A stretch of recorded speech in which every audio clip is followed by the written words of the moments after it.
Any comments or questions? Bina, and then Lugo, and then Martin.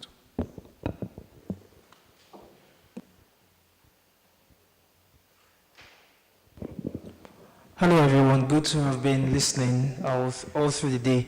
My name is Obi, I'm Nigerian, I'm based in London with the Commonwealth Secretariat.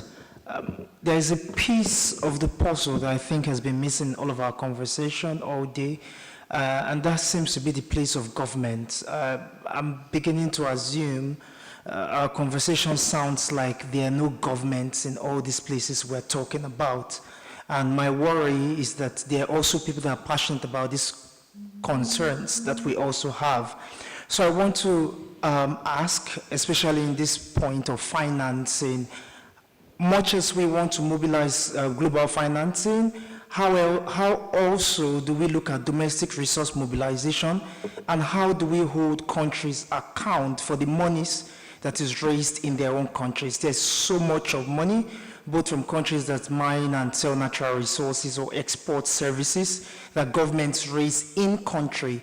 I think that is something that we also need to focus on, because ultimately the best way to finance development is from internally generated funds. So I think that part of the conversation somewhat has been missing from our discussions, and I would like to bring that up as well as we move forward. Thank you. Thank you very much. Just a quick comment on that. The assessments that we did at the SDSM for the SDG financing gap also showed, and I think Vanessa can comment on that, but it showed that the capacity of governments to finance resources, the domestic mobilization of resources, it still wouldn't be sufficient even if they raised it. This is in the lowest income of countries. So I think that's a very important point that you've raised, and I think this is part of the reason why we have been talking about the SDG financing gap, is that even if the governments maximize those resources and put it, they have two choices. Either it has to come through some form of aid, or they have to borrow. And if they borrow, we know what can happen. It can lead into a debt crisis, so on and so forth. It's a more complex discussion, but I think that was one of the findings which I think is very important to outline. And if Vanessa, you want to comment on that as well, I think that's important. And then we'll come back to, yes, many people. Okay, just quickly. I think Sam said this very well. I think it's an excellent point. A lot of what I try and do when talking with groups about development strategy is say that the conversation does sometimes get away from us, from the central role that government has to and should play, both as donors and as the primary budget makers and providers of goods and services. A lot of the SDGs, as I mentioned, fall in this category of public goods, which means that there is not necessarily very much profit to get from investing or providing these goods and services, which makes it harder to attract private investment to them. However, to keep this really short, what I do think the conversation is really productive to have is that governments need to have a strong role, but as Sam said, even the poorest ones do not have enough money to provide everything. They need more. So now it's about talking about where we get more, how we incentivize more, and how that money works not just in parallel, but together and in alignment with governments, so that there is a national strategy that is working with philanthropy and with aid. I think that is sort of the takeaway. Much more elegant response. Thank you. In Spanish. No, quería felicitar a Thomas Price por su presentación y por su iniciativa, y pensaba la importancia que podría tener su programa en países como Argentina, donde lo que dice o hace Messi tiene más relevancia que lo que dice o hace el presidente, y donde las villas, donde las canchas de fútbol, nosotros le llamamos el campito, en lugares, digamos, realmente donde hay mucho hacinamiento, como son las villas miseria o tal vez se conocen más las favelas. La cancha de fútbol es un espacio de integración, es el espacio que todos respetan. Si uno ve una fotografía aérea de una villa, de una favela, va a haber espacios que están libres, que es la cancha de fútbol. Es el lugar de encuentro, es el lugar donde la población realmente todos los sábados o los domingos en general se encuentra. Digo, qué importante sería que el fútbol, que las grandes ligas, que las grandes estrellas puedan transmitir estos valores a lugares donde el fútbol tiene tanta influencia. Gracias.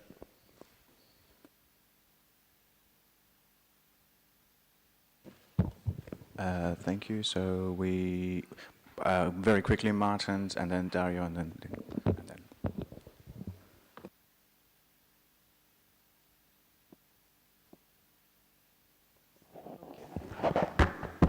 So last year I had published an article entitled "Darkness Will Be Ostracized," wherein I had outlined that in order to address the challenge of access to clean lighting for 1 billion people across the globe, the kind of funding that we required is close to $12.92 billion.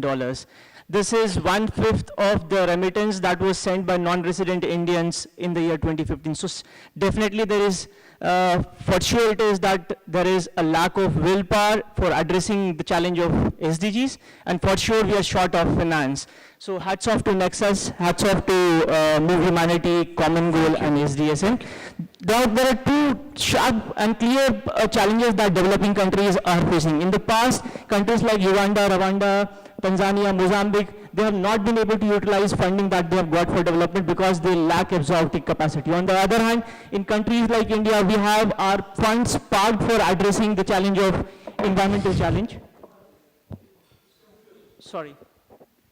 But If you could just slow down and wrap up, because Okay. the translators cannot translate at that speed.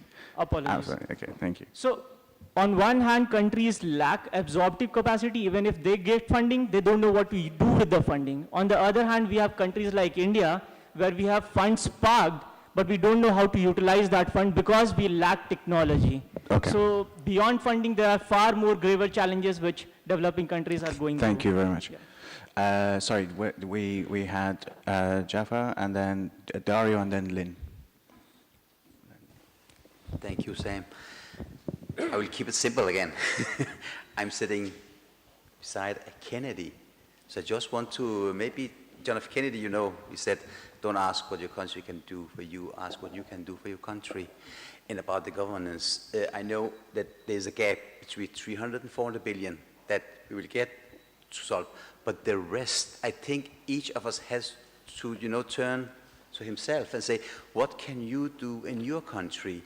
Because these rich people, the top 1%, about 33 million people, is in every country, also in the poor country. I was talking about my friend over there from Nigeria. They have been already, you have a lot of rich people there. In Iran, there's a lot of rich people there. So we have to go and push for that. Like you haven't said, we have to make actions physical, but in the beautiful way, in the loving way. If we don't push them, nothing will happen. So please don't go to the governments. Go and ask for it. The history has taught us that. You can look all of the beautiful persons like the Kennedys, Martin Luther King, Gandhi, Mandela, and so on. Yeah, it's a hard work, I know it. Sorry, that was all. Yes, it's just a very quick question. Maybe Jafar can answer it now or later. I'm curious actually, because I'm not entirely into the whole work that you guys do on financing, and I'm wondering the issue of government and tax policies has come up during this debate. How do you engage with billionaires, as you're doing, not just as givers but also as ambassadors, that in their countries are advocating for more progressive tax policies with their own governments? Because you have some examples, and I think that's also fundamental for that domestic resource mobilization that was mentioned. Great, Lynn, and then. Is this working? Excellent. I would say, when it comes to government, governments are the largest public impact investors. There's nothing bigger than a government budget, all right? When it comes to waste, when it comes to inefficiencies, it is often government budgets that bear the cost of those inefficiencies the most. So in the spirit of capitalization, I would insist that, yes, you cannot count government out, but how can government be used differently? Do we go to government to start up things, or do we go to government to scale things? Do we go to government to use capital on risky and new concepts that is difficult for public bureaucracy to understand and take ownership of? Or do we go with proof of concept and then take it forward? So I think the way that we want to engage and work with government is absolutely key in this equation of capitalizing the SDGs. Great, thank you. Thanks, Tom. On this still topic of governments, and I'm glad we are also getting here, and as my colleague from the Commonwealth, we work with 53 governments, and a lot of our work is in macro level policy coherence to ensure that there is sustainable development planning and development processes.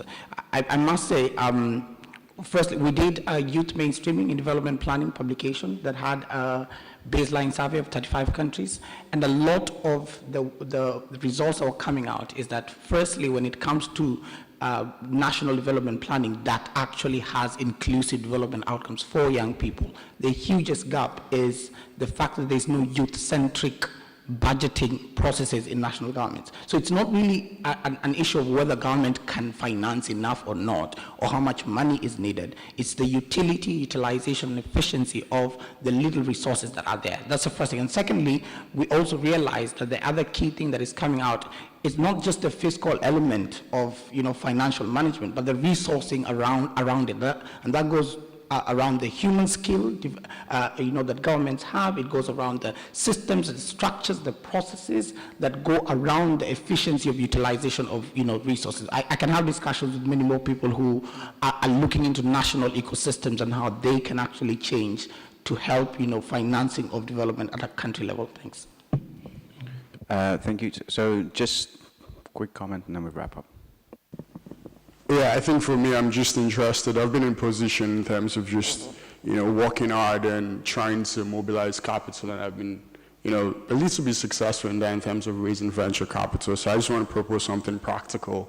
If you're working on something innovative and you're looking for capital, come to me. I can introduce you to folks that can essentially fund your project practically. Not talking about governments, but like VCs or, accelerators or people that will just give you, $30,000, $40,000 checks to essentially try out your ideas. So happy to facilitate introductions. I don't have billions, but I party with a couple of billionaires. So if there's anyone I can support, please come reach out. Well, that's a perfect summary to this session. Thank you. So if you need money, here's the man. So,